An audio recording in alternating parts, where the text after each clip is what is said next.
or for a limited price. So, the latest Tucson has a tough job, but looking at its latest design, it rocks. Now, I've already mentioned how it incorporates the new design language, and the grille and headlights combo looks great, and they've cleverly added this upright illuminated section at the part where they overlap.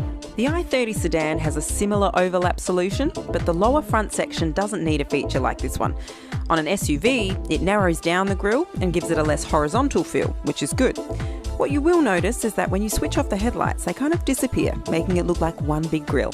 The side also has the sharper creases of the new i30 sedan, which is, again, cleverly translated into the SUV language.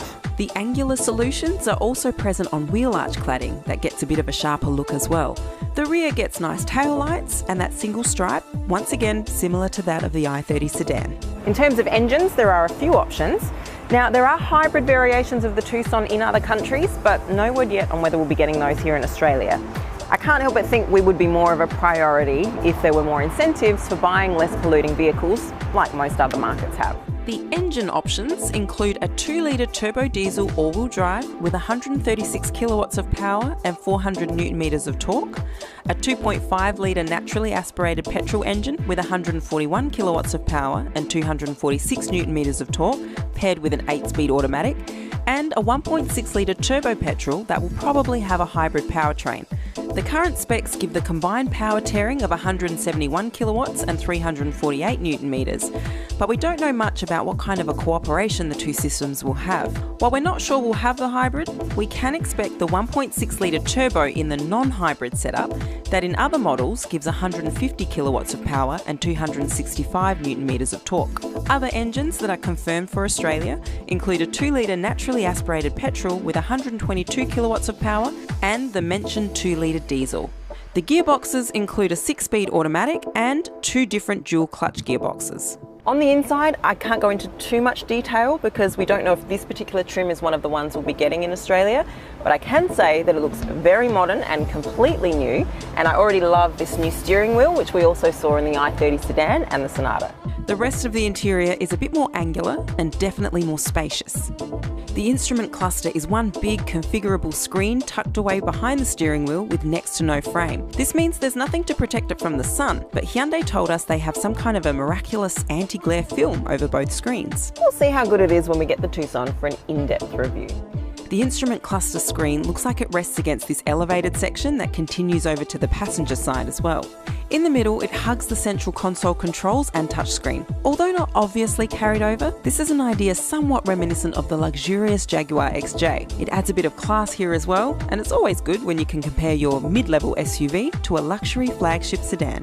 One thing that does look really nice, but I'm not a huge fan of within this context, is the center touchscreen.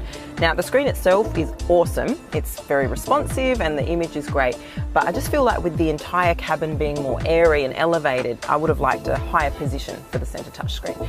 That could just be me being picky because I'm used to it with the Tucson that I own. Oh, and I do love this digital dash that features here. I really hope that this comes to one of the Aussie trims that we get. Gearbox controls, cup holders and armrests are grouped in one big section that's both functional and uncluttered.